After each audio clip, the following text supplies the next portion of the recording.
On constate aujourd'hui que les patients et d'ailleurs le grand public semblent relativement peu effrayés de l'utilisation de matière fécale comme traitement. Ça peut sembler un petit peu paradoxal puisque malgré tout, pendant extrêmement longtemps, les selles ont été considérées comme des déchets et l'objectif a plutôt été de s'écarter au maximum des selles plutôt que de s'en rapprocher.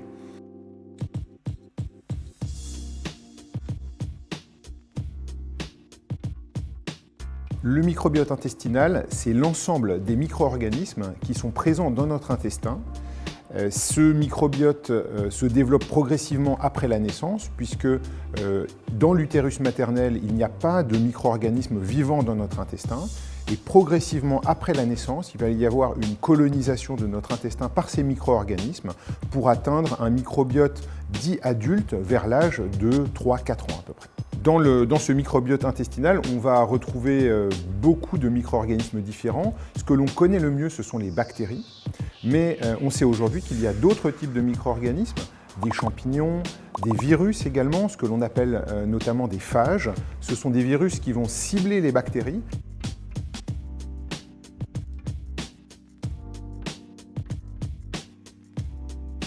Le microbiote intestinal normal a une diversité importante et d'ailleurs si on la mesure en nombre de gènes finalement, on se rend compte que dans un microbiote intestinal normal, on a à peu près 100 à 150 fois plus de gènes que le nombre de gènes dans le génome humain. Donc ça vous donne une idée des capacités fonctionnelles de ce microbiote intestinal.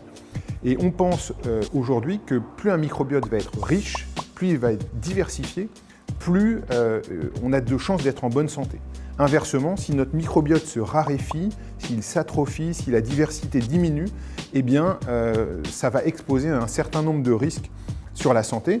Et en tout cas, c'est ce que l'on observe aujourd'hui. Les patients qui sont malades, les gens qui ont des maladies, que ce soit une maladie inflammatoire de l'intestin, mais aussi un diabète, vont avoir une diversité du microbiote plus faible que celle des sujets sains.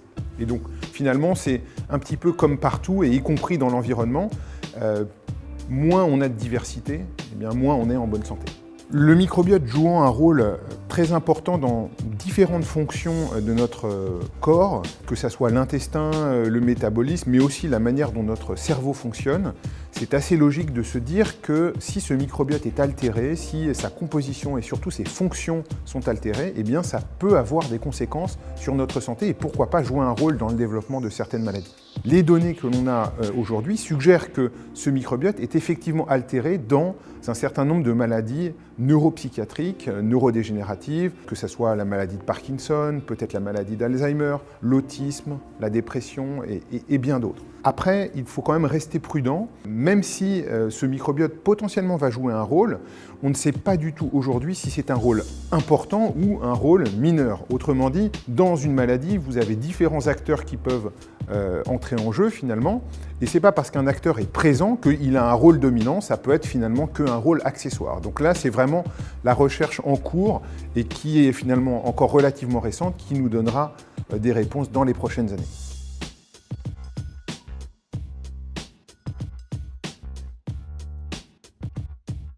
Le microbiote étant un acteur de la santé, on sait aujourd'hui qu'il est altéré dans un certain nombre de maladies. Forcément, l'étape suivante, c'est de se dire que ce microbiote pourrait être une cible d'un point de vue thérapeutique. On peut aujourd'hui imaginer moduler le microbiote par différents moyens.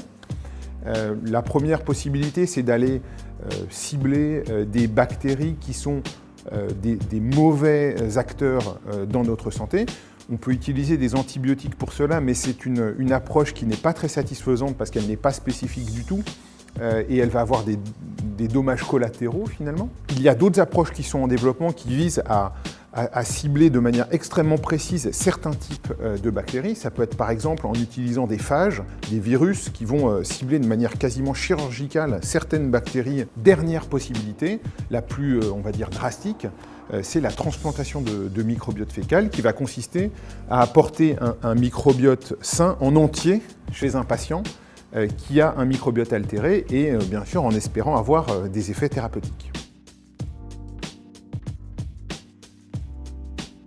Aujourd'hui, la transplantation de microbiote fécal est faite dans le cadre du soin uniquement dans une seule indication, qui est l'infection multirécidivante à Clostridium difficile.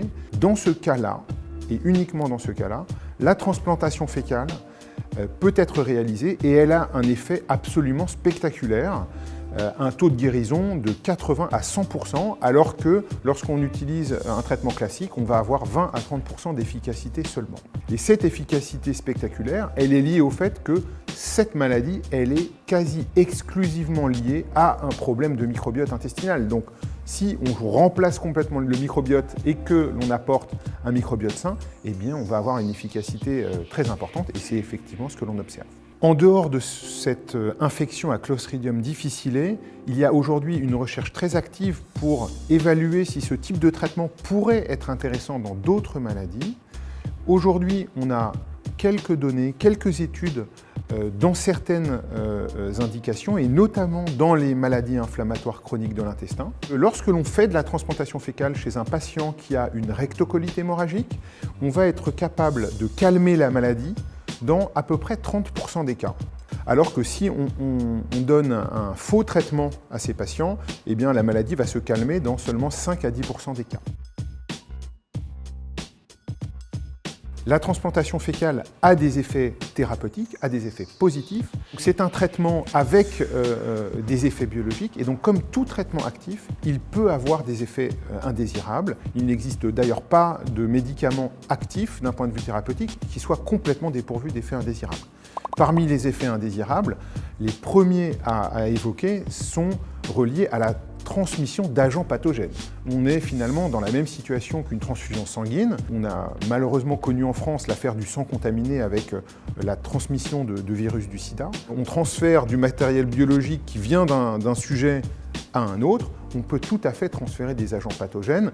Ça peut être des virus, ça peut être des bactéries infectieuses, ça peut être aussi des bactéries multirésistantes, c'est-à-dire des bactéries très résistantes aux antibiotiques qui sont présentes dans l'intestin du donneur, qui ne provoquent pas en soi forcément de maladie d'ailleurs, mais si ces bactéries sont transférées à un patient malade, fragilisé, eh bien parfois ce type de bactérie peut être responsable d'infections et même causer des infections très graves, voire un décès. Et ce type de cas a d'ailleurs été rapporté très récemment suite à une transplantation fécale aux États-Unis. Et puis si on pense aujourd'hui que le microbiote peut être impliqué dans le diabète, peut-être dans des maladies neurodégénératives, peut-être même dans le cancer, eh bien, en transférant le microbiote d'un donneur avec un microbiote peut-être altéré, eh bien, théoriquement, on pourrait transférer ce type de risque. Il faut quand même rester mesuré.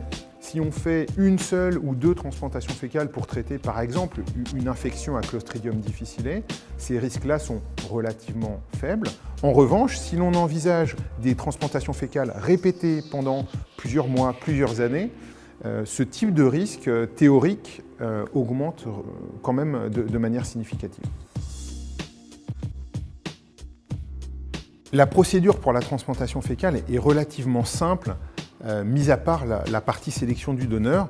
Et donc ces dernières années, on a vu émerger des tutos sur Internet pour faire soi-même une transplantation fécale à domicile. C'est évidemment une très très mauvaise idée, puisque tout d'abord, le plus souvent, le donneur n'est pas sélectionné de manière appropriée. Les tests ne sont pas réalisés pour savoir si le donneur n'est pas porteur d'une bactérie particulière, par exemple, qui pourrait être transmise. Et en plus de cela, la procédure de transplantation fécale en elle-même, même si elle n'est pas très très compliquée, il existe quand même des risques, notamment si on fait une administration par le haut. Si on avale de travers, entre guillemets, ça peut très très mal se passer et être responsable d'infections potentiellement très graves. On ne connaît pas aujourd'hui l'efficacité de ces pratiques sauvages, on va dire, puisque par définition elles sont sauvages et donc le plus souvent pas rapportées aux médecins et donc pas évaluées. Mais les différents spécialistes, notamment gastro-entérologues, connaissent à peu près tous des patients qui ont tenté ce genre d'expérience, avec malheureusement souvent des conséquences plutôt négatives, notamment sur la détérioration du transit et parfois même sur des infections. L'utilisation de matière fécale dans un but thérapeutique, doit être sous un contrôle médical strict pour s'assurer qu'on ne va pas faire plus de mal que de bien, encore une fois, transférer un agent pathogène.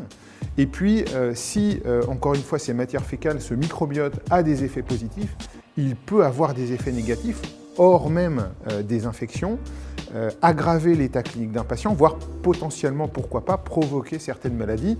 En tout cas, c'est ce que l'on voit très clairement chez la souris. On observe que si on transfère le microbiote, par exemple, de quelqu'un qui a une obésité à une souris, eh bien, on va favoriser l'obésité chez la souris. Donc ça pourrait être tout à fait le cas également chez l'homme. Et en tout cas, tous ces éléments nous poussent à la prudence et à ne pas développer ces méthodes de transplantation fécale sans aucun contrôle médical, car le risque, c'est que dans 5 ans ou dans 10 ans, on soit confronté à un nouveau scandale sanitaire du type de celui du sang contaminé.